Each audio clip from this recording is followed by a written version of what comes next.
What if a single decision by a juror changed the fate of one of the most powerful men in music? That's what's happening right now in the Diddy trial. It's 7 a.m.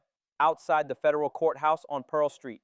The scene is calm, but don't mistake calm for silence.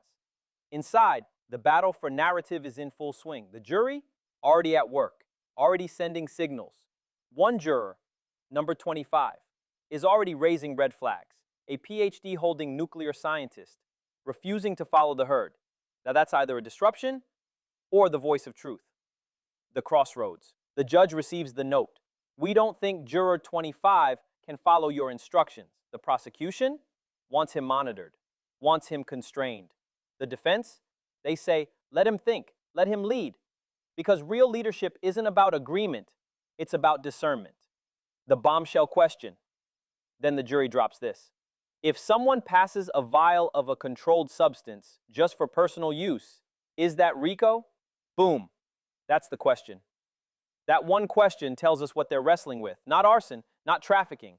They're stuck on distribution, on whether a party pass of a vial makes a man a kingpin, the strategic split. Now the jury instruction becomes a power move. Prosecution says, say yes, keep it simple. Defense says, this isn't simplicity, it's nuance, and the law deserves precision. So here's what I'd say if I were on Diddy's defense team.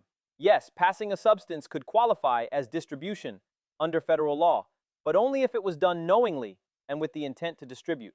That distinction isn't minor, it's everything. That phrase might determine the verdict.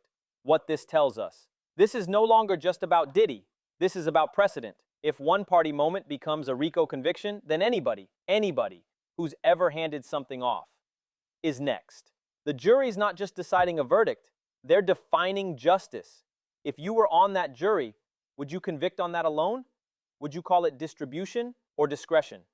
Let me know your verdict in the comments, because this story is about more than law. It's about how power is interpreted in America.